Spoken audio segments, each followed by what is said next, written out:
The cow is the purest type of subhuman life. Gandhi. I don't recall ever reading the word subhuman in such a flattering sentence. While not the most intelligent animal, Oh, you dumb fucker. or the most graceful animal, More cows. Oh, that one's shitting. Oh, no. cattle have played a profound role in human history. This is a creature that, through the digestive power of its four stomachs, or more accurately, one stomach and four compartments, can turn the cellulose of grass, of which our bodies are unable to process, into meat and milk, which we can digest. This has provided sustenance for vast arrays of people, from ancient farmers of Mesopotamia to Texan grill masters, from the Mongolians out on the open plains of the Eurasian steppe to the vegetarian Hindus in India who refuse to eat the cow's flesh but will acquire nutrients from their milk. Their utility, if you could call it that, has been used to produce various goods and services, from plowing the fields to leather jackets and even jello. Cattle are bovine ungulates. Ungulates are a clade of large mammals, which either have hooves or have relatively recent ancestors who had hooves. A large group containing a vast array of mammalian megafauna, from horses to hippos, llamas to marine mammals like dolphins, which trace their ancestry back to land. And that utility has made them one of the most successful species when it comes to aggregate numbers, but oftentimes a failure when it comes to quality of life. Moving down to the bovines, which are a less diverse group in the classification hierarchy, of which the cows also belong to. Not all ungulates are bovines, but all bovines are ungulates. This group is composed of animals with two toes, and the males almost always have horns. Other members of this subfamily are the African water buffalo, or more accurately, the African buffalo, the water buffalo, and the American bison, among various others. The ancestors of modern-day cows are not African buffaloes, American bison, or the yak, but now the extinct aurochs. A mighty beast that, in the ice age of early man's past, had a range most likely starting in parts of Asia before moving into the Indian subcontinent, Middle East, North Africa, and Europe. Most of the megafauna of the Pleistocene epoch that we typically think of as the Ice Age were considerably larger than those animals that we see today. The Americas had giant camels, Australia had giant kangaroos, and of course there were the iconic woolly mammoths, woolly rhinos, and saber-toothed cats. However, most of them would not survive the introduction of humans, as their large size made them targets, and their slow gestation periods prevented them from rebounding their numbers. The aurochs met a fate of the more famous creatures that roam the tundra, however, with two major distinctions. For one, their extinction happened far later than that of the giant sloth or the mastodons. While the last remnants of woolly mammoth populations were roaming the earth during the time of the pyramids, before going extinct shortly afterwards, the aurochs went extinct in the wild as recent as the Middle Ages, with the last remnants found in Eastern Europe across bogs and forests. They most likely died a natural death, unlike their domesticated counterparts. Speaking of those domesticated counterparts, what really kept the auroch separated from the dire wolves and ground sloths of the Ice Age were the fact that a small number of them got domesticated. Their bones have been found in Mesopotamia and Anatolia, in what are now Iraq, Syria, and Turkey. These were most likely the remains of just less than 100 aurochs, perhaps 10,000 years ago. However, it was not a one-way street, as after domestication was more widespread, wild aurochs did breed with domesticated cattle on occasion, similar to how wolves sometimes breed with dogs. The Middle East was not the only place to domesticate these beasts. A little later, the Indian subcontinent had domesticated cattle called zebu. If you have seen pictures or videos of cows in India, you probably notice that they have a fat hump on their shoulders and a flap under their neck. They are well adapted to the subtropical and monsoon climates, and have played a far more revered role in India than other species of cattle in other parts of the world, respectively. Another region to quasi-domesticate cattle was Africa. During much of the Stone Age, the Sahara had more foliage, making it easier to transport livestock, not to mention the ever-growing power of Egypt along the Nile. Eventually, these domesticated Middle Eastern cattle would find their way to sub-Saharan Africa. Africans probably did not domesticate their own buffalo species. Having co-evolved with humans, their flight or fight response to bipedal apes was more intense, unlike their Eurasian counterparts who were less afraid of humans. This made African buffalo and water buffalo far harder to domesticate. Nonetheless, domesticated aurochs from the Middle East arrived and interbred with the wild aurochs of North Africa, alongside Zenu populations brought from India. This emerging group of African cattle are now called the Sangha. It is worth pointing out that some experts do believe that African aurochs were domesticated separately in sub-Saharan Africa around the great African freshwater lakes. There is growing genetic evidence of Africans domesticating cattle independently, however, it's not conclusive as of yet, and we still have to wait for more evidence. Their uses for meat, milk, leather, manure, and plowing the fields would make them a common domesticated animal in Europe and East Asia as well. However, they did not arrive in the Americas or Australia until after the arrival of Europeans, as aurochs did not live in those parts of the world. The widespread utility of cattle did play a role in why the Americas, and even more so Australia, were not as technologically advanced and did not support the same population numbers of Afro-Eurasia. Speaking of which, let's go to why cattle are so useful. As you have heard, cows have 4 stomachs. That's sort of true. They actually have 1 stomach with 4 major sections. These creatures live off grasses that are made up of hard-to-digest cellulose, which we as humans cannot eat. However, they can.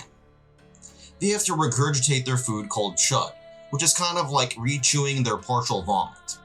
Isn't that appetizing? The microbiome of their gut, or guts, breaks down the tough cellulose into fatty acids, which can provide the massive beast with energy, as well as the ability to turn amino acids into proteins, which make up muscles, that we eat. It is pretty remarkable how such a powerful animal can be fueled by something as basic as grass. This ability to turn grass, which is inedible for humans, into meat and milk, which can provide us with calories that we can digest, allowed humans to spread throughout the grasslands that were not fertile or wet enough to grow starchy crops like rice, wheat, or corn. To this day, many nomadic peoples in Mongolia and Tibet rely on cattle alongside camels, goats, sheep, and horses, which can chew the grass and provide sustenance for these nomadic peoples. On top of that, they are also relatively easy to breed for an animal of their size. Not to the extent of pigs or chickens, but neither pigs or chickens produce ribeye steak, and they're much smaller. Cattle were also yoked to plow the fields to provide humans not only with meat and dairy, but also crops, as their manure provided fertilizer, and they also provided the power to push carts. However, they were later replaced with the horse, and then later on by tractors due to superior strength. However, to this day, oxen, which are basically cows attached to a yoke, are still used in rural sub-Saharan Africa and subsistence farms in India. Before the invention of actual coins and paper money, cattle were frequently used in trade as barter. Cows may even have been a precursor to the coin or paper bill, as one of the earliest forms of currency, although it may be difficult to fit one in your wallet.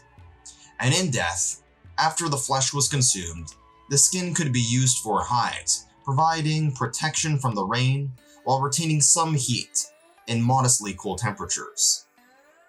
Cattle have shown obvious signs of sexual dimorphism, with the calcium in the bull's bodies being used to produce horns and the calcium in the cow's bodies being used to produce milk for calves. Over the course of domestication, more docile cattle were bred over the course of the time, as opposed to more aggressive cattle, resulting in creatures that won't ram you to death. To this day, the sexual dimorphism has resulted in very different perspectives on bulls and cows in human culture. Bulls are usually depicted as symbols of strength, aggression, protection, and masculinity.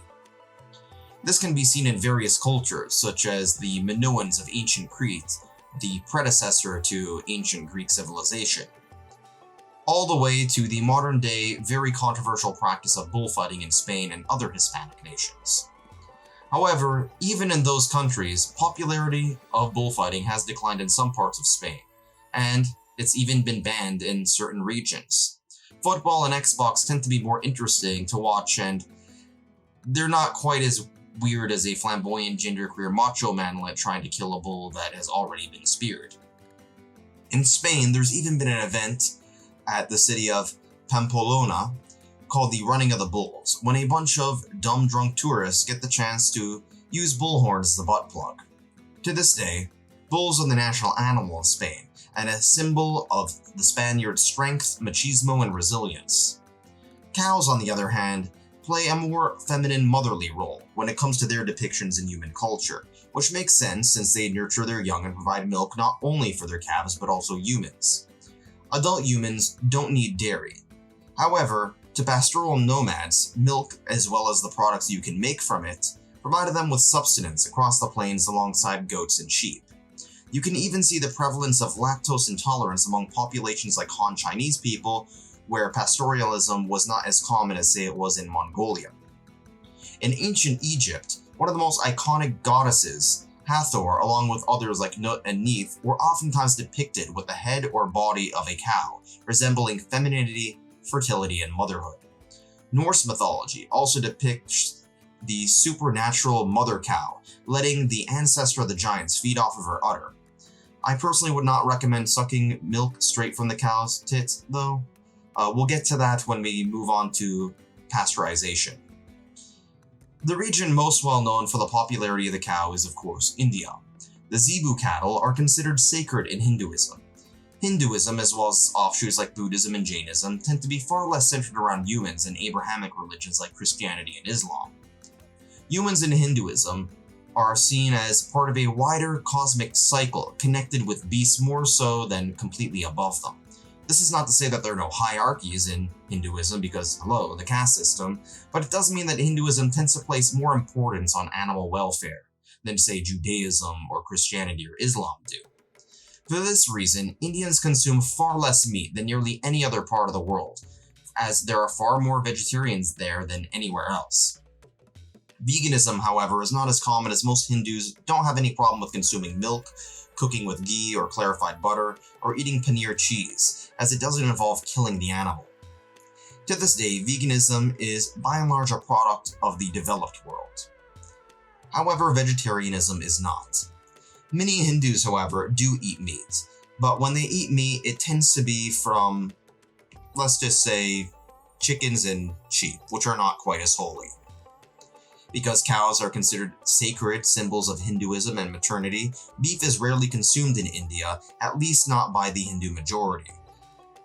However, there is a large Muslim population in India that does eat beef, which has resulted in some cultural tensions between Hindus and Muslims. The most notable example of this are the Hindu nationalist beef brigades, who oftentimes attack Muslims for eating beef. The Jains of India, on the other hand, actually stand against killing not only cows but all animals due to their stance on non-violence.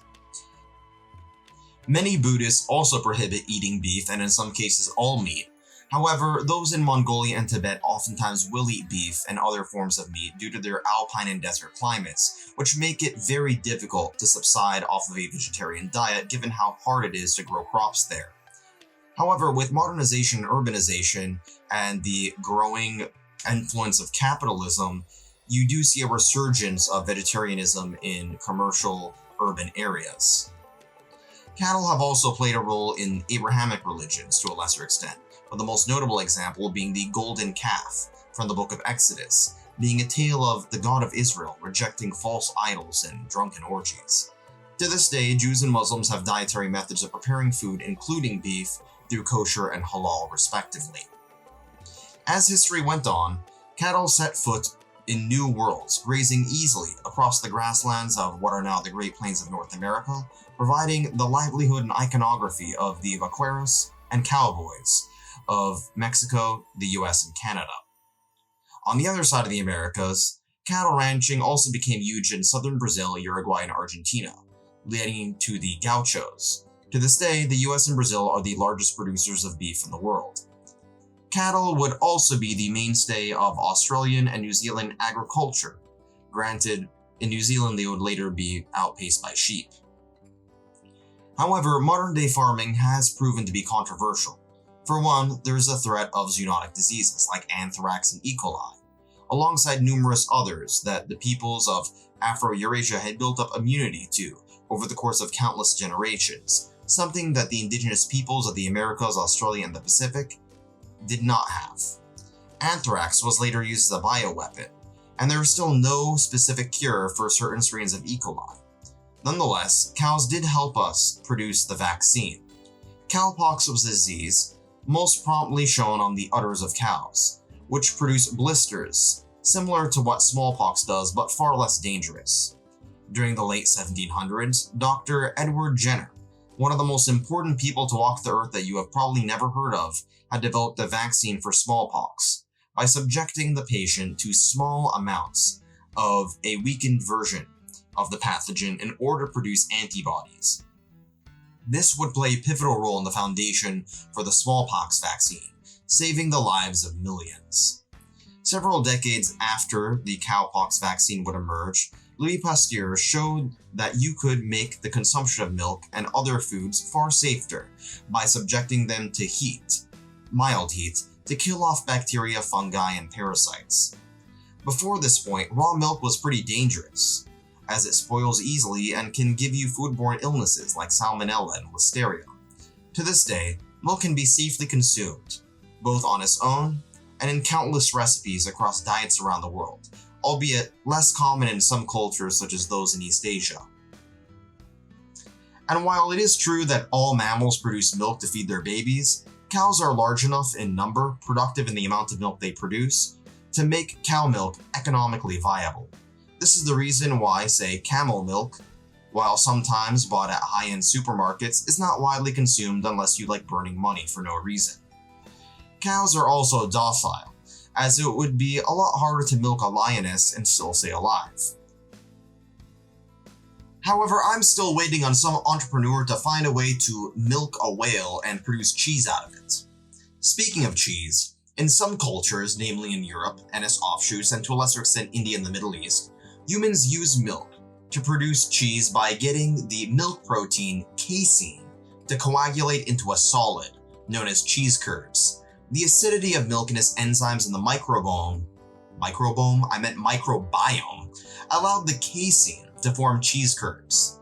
The byproduct of this is whey, the cheesy water if you could call it that, which is essentially used in baby formula as well as protein powder.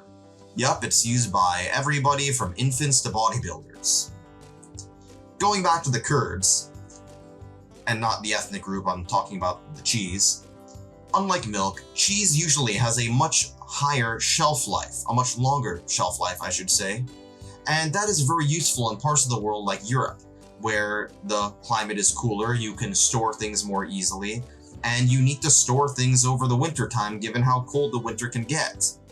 This leads to availability of calorie-dense foods with high fat and calcium content during some of the harshest times of the year. In other parts of the world, namely Turkey, milk would be fermented through bacteria to produce lactic acid, which in turn could be used to produce yogurt. Lower in calories and considered healthier than cheese by most standards, its popularity in the Middle East and India has spread to the West through the power of yuppies and hipsters. And of course, there is cream and butter. Cream is the fatty layer, which is skimmed off the milk, which can create its own wide variety of cooking purposes noted for its thicker texture and heavier flavor. By churning the cream, you can produce butter by spreading the butter fat into various solids, eventually producing buttermilk as a byproduct, a thick acidic liquid oftentimes used in the southern US for dishes, namely for marination. Butter is also commonly used for cooking oil in places of the world that are too cold to, say, grow olives for olive oil. This explains in part why there are healthier diets in Greece and Spain as opposed to Scotland and Wisconsin.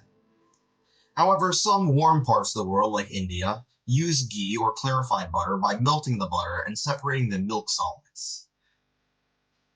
Dairy farming is still controversial today, even though it doesn't result in the slaughter of cows, as sometimes the bulls are slaughtered due to the fact that they don't produce milk and aren't bred to produce much meat either. Dairy cows are oftentimes locked in small enclosures and still produce greenhouse gases.